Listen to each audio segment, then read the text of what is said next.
السلام علیکم ورحمۃ اللہ وبرکاتہ۔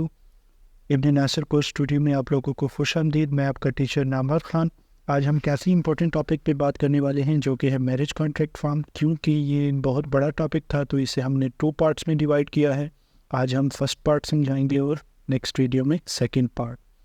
اپنے ٹاپک کی طرف چلنے سے پہلے آپ کو میں ایک امپورٹنٹ بات بتاتا چلوں کہ فیملی لاء کی پلے لسٹ پہ ہمارے پاس جتنی بھی ویڈیوز آئیں گی اس میں ہم بیسیکلی اسلام کے پوائنٹ آف ویو سے فیملی لاء کو سمجھا رہے ہوں گے، اور اس کے بعد ہم اس کو ریلیٹ کریں گے پاکستانی لاء کے ساتھ کہ پاکستان میں کون کون سی چیزوں کو فالو کیا جاتا ہے۔ تو چلیے اسٹارٹ کرتے ہیں۔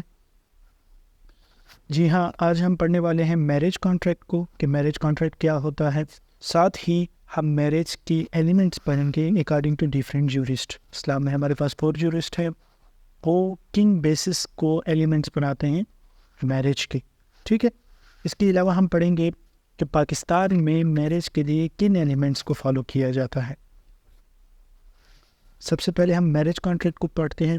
اگر میرج کانٹریکٹ کی ہم سمپل ڈیفینیشن کی طرف چلیں تو یہ بیسیکلی ایک سول کانٹریکٹ ہوتا ہے جو کہ ایک پارٹی آفر کرتی ہے اور دوسری پارٹی ایکسیپٹ کرتی ہے، ٹھیک ہے۔ یہ ایک سمپل سی ڈیفینیشن ہے میرج کے لیے۔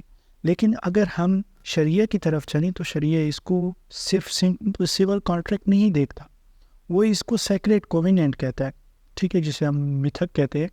بیسیکلی وہ کہتے ہیں کہ یہ کوئی سول کانٹریکٹ نہیں ہے سمپل سا، یہ ایک ہولی کانٹریکٹ ہے، ٹھیک ہے۔ اور مسلم جورسٹ ان کی رائے یہ ہے کہ یہ جو نکاح ہوتا ہے یا میرج ہوتا ہے اس میں دونوں چیزیں آ جاتی ہیں، ورلڈلی افیئرس بھی آ جاتا ہے اور ایکٹ آف ورشپ بھی ہے، عبادت بھی ہے۔ کیونکہ آپ کو میں ایک امپورٹنٹ پوائنٹ یہاں پہ بتاتا چلوں کہ اسلام جب بھی کسی حرام کام سے روکتا ہے تو اس کے لیے آپ کو الٹرنیٹیو پرووائڈ کرتا ہے، جس طرح زنا، اب زنا کرنا اسلام میں منع ہے، ٹھیک ہے۔ اس کے لیے پنشمنٹ بھی اویلیبل ہے، اور ساری ترتیبات آپ لا کے اسٹوڈنٹ آپ کو اچھی طرح سے پتہ ہوگا۔ لیکن اس کے لیے الٹرنیٹیو کیا دی ہے کہ ایک مرد کو 4 شادیاں کرنے کا حکم دیا گیا ہے، اور اسے وہ چیز اویلیبل کی گئی ہے کہ آپ کے جو ڈیزائرز ہیں آپ ان کو اس طرح کمپلیٹ کر سکتے ہیں۔ تو ہمارا مذہب اسلام بہت پیارا مذہب ہے، اور جہاں کہیں بھی ریسٹرکشن ہے تو اس میں انسانوں کا ہی فائدہ ہوتا ہے۔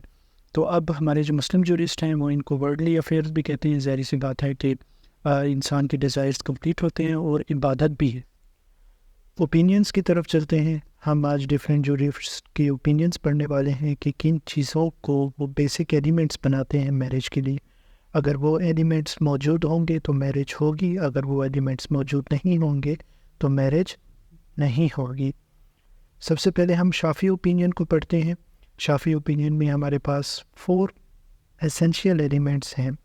ایک ہے آفر اینڈ ایکسیپٹنس، ایجاب و قبول کا ہونا کافی ضروری ہے۔ ایک بندہ آفر کرے گا، دوسرا ایکسیپٹ کرے گا، اگر یہ چیز نہیں ہوگی تو میرج کنسیڈر نہیں کی جائے گی۔ سیکنڈ ہے کنٹریکٹنگ پارٹیز، ہسبینڈ اور وائف کا اسی سیشن میں موجود ہونا ضروری ہے۔ 2 وٹنسز کا ہونا ضروری ہے، 2 گواہان ہونے چاہیے کو جو یہ بات کہہ سکے کہ حجاب و قبول ہوئی ہے، انہوں نے آفر اینڈ ایکسیپٹنس کی ہے۔ اس کے علاوہ گارڈین کا ہونا ضروری ہے، ٹھیک ہے۔ اگر وائف کے گارڈین موجود نہیں ہوں گے تو according to Shafi opinion marriage consider نہیں کی جائے گی۔ مالکی اوپینین میں بھی 4 ایسینشیل ایلیمنٹس ہیں۔ ایک ہے گارڈین کا ہونا، سیکنڈ ہے ڈاور کا ہونا۔ آنے والی کلاسز میں ہم ڈاور کے بارے میں پڑھیں گے کہ بیسیکلی ڈاور کیا چیز ہوتی ہیں اور کن چیزوں کو ہم ڈاور بنا سکتے ہیں۔ تو مالکی اوپینین کے مطابق 3rd چیز جو ہے وہ ہے کنٹریکٹنگ پارٹیز کا ہونا ضروری ہے اور حجاب و قبول کا ہونا ضروری ہے۔ تو مالکی اوپینین میں بھی ہمارے پاس 4 ایسینشیل ایلیمنٹ ہے۔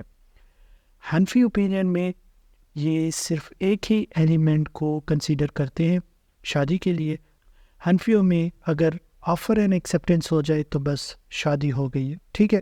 اگر گواہان موجود نہیں ہیں اور گارڈینز موجود نہیں ہیں یہ میٹر نہیں کرتا، اگر مرد اور عورت آفر اینڈ ایکسیپٹنس کر لے تو بس وہ ہو گئی، ٹھیک ہے۔ اب اس کی میں آپ کو ایک ایگزامپل دے دوں کہ ایک شخص ہے وہ کسی بھی عورت سے کہتا ہے کہ میں تم سے شادی کرنا چاہتا ہوں اور وہ ایکسیپٹ کر لے تو شادی ہو گئی۔ ہاں اگر وہ نہیں کہتی، اگر اس کا گارڈین موجود ہے وہ ایکسیپٹ کر لے، ٹھیک ہے، تو بھی شادی ہو جائے گی۔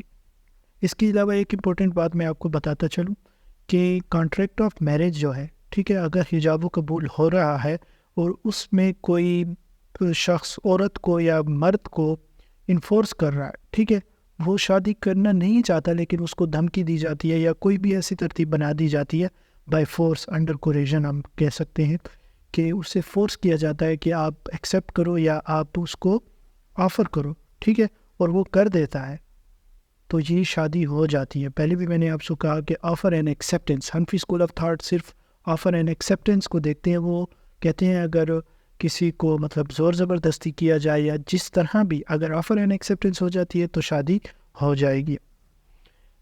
حنفی جورسٹ اپنے اوپینین کو بیک کیسے کرتے ہیں، لیگلائز کیسے کرتے ہیں، اس کے لیے وہ آپ صلی اللہ علیہ وسلم کی ایک حدیث اٹھاتے ہیں جن میں آپ صلی اللہ علیہ وسلم نے فرمایا ہے کہ 3 چیزیں ایسی ہیں کہ اگر وہ گپ شپ میں کر دی جائیں یا سیریس میں کر دی جائیں وہ ہو جاتی ہیں، ٹھیک ہے، یا غصے میں کر دی جائیں جس طرح بھی۔ تو وہ کون کون سی ہے؟ ایک ہے ڈائیورس، ٹھیک ہے، ایمنسپیشن آف سلیو، اگر آپ غلاموں کو آزاد کر دیتے ہیں، اور میرج۔ تو حنفی اسکول آف تھاٹ میں صرف آفر اینڈ ایکسیپٹنس ہی ہوتا ہے۔ آگے چلتے ہیں ہم پاکستان کی طرف کہ پاکستان میں کن ایلیمنٹس کو کے بیسس پر میرج کر دی جاتی ہے۔ پاکستان کورٹس جو بھی ججمنٹ پاس کرتی ہیں ویلڈ میرج کے لیے وہ بیسیکلی 3 ایلیمنٹس کو دیکھتی ہیں۔ ایک ہے ایج آف میرج۔ اسلام میں ایج آف میرج کیا ہے؟ پیوبرٹی ہے، ٹھیک ہے، اگر ایک مرد یا عورت پیوبرٹ ہو جاتے ہیں تو وہ شادی کر سکتے ہیں۔ اب ایج آف پیوبرٹی یہ مختلف ممالک میں کسی میں 12 سال میں ہو جاتے ہیں، کسی میں 18 سال میں، کسی میں 20 سالوں میں، کسی میں ایون کہ 9 سالوں میں بھی لوگ پیوبرٹ ہو جاتے ہیں۔ لیکن پاکستانی لا کے مطابق ایج آف میجورٹی کا ہونا ضروری ہے۔ اب ایج آف میجورٹی کیا ہے؟ وہ 18 ایئرس ہے، ٹھیک ہے، لیکن ہاں پاکستان میں کچھ ایسی مطلب مختلف پروونس میں مختلف ایج آف میجورٹی ہے اور ایج کو دیکھا جاتا ہے، وہ آگے ہم سندھ کے حوالے سے پڑھیں گے۔ اب چائلڈ میرج ریسٹرین ایکٹ اس کا سیکشن 2A ہمیں کہتا ہے کہ میل جو ہے وہ 18 سالوں کا ہوگا اور فیمیل 16 ایئرس کی ہو جاتی ہے، تو وہ کیا ہو جاتے ہیں؟ پیوبرٹ ہو جاتے ہیں، مطلب وہ لوگ میرج کر سکتے ہیں۔ لیکن اگر Sindh marriage child marriage restrain act کی طرف جائیں جو کہ 2013 میں بنا ہے، وہ کہتے ہیں کہ میل اور فیمیل کی شادی کے لیے جو ایئر ہے وہ 18 ایئرس ہے۔ سر میں نے آپ کو پہلے کہا تھا کہ پاکستان میں مختلف ایج ویلیوز دیکھی جاتی ہیں، ٹھیک ہے۔ تو دوسرا جو اپوزٹ سیکس ہے، لیزبین ہے، ہومو سیکشول میرجز ہیں، یہ پنشیبل افینس ہے پاکستان میں، اور ویڈنگ کپل جو ہے ان کا کنسینٹ ہونا ضروری ہے، ٹھیک ہے۔ مطلب یہ ہے کہ حنفی جورسٹ نے کہا تھا کہ کنسینٹ اگر بائی فورس یا انڈر کوریجن لیا جائے تو شادی ہو جاتی ہے، لیکن پاکستان میں کن 3 ایلیمنٹس کو دیکھا جاتا ہے؟ ایج آف میرج کو دیکھا جاتا ہے کہ اس کا ایج آف میجورٹی ہونا ضروری ہے، ٹھیک ہے، اور opposite sex lesbian homosexual marriages punishable ہیں، ٹھیک ہے۔ تیسرا ہم نے کہا ہے کہ کنسینٹ، کہ فری کنسینٹ ہونا چاہیے نکاح کے لیے۔ پاکستان میں ان ایلیمنٹس کے بیسس پہ میرج کی جاتی ہے۔ امید ہے آپ کو آج کی ویڈیو کافی انٹرسٹنگ اور اچھی لگی ہوگی، انفارمیٹیو لگی ہوگی۔ مزید اس طرح کی ویڈیوز دیکھنے کے لیے ہمارے چینل کو سبسکرائب کرنا نہ بھولیے گا، اس ویڈیو کو لائک کیجیے گا، اور اس ویڈیو کے سیکنڈ پارٹ میں ہم ڈیفائن کریں گے ایلیمنٹس کو، ٹھیک ہے۔ یہ جو ہم نے ایج آف میجورٹی پڑھا یا ہم نے آفر اینڈ ایکسیپٹنس پڑھا، تو ان چیزوں کو ہم ڈیفائن کریں گے۔ تو ملتے ہیں نیکسٹ ویڈیو میں، آپ لوگ اپنا خیال رکھیے گا، شکریہ۔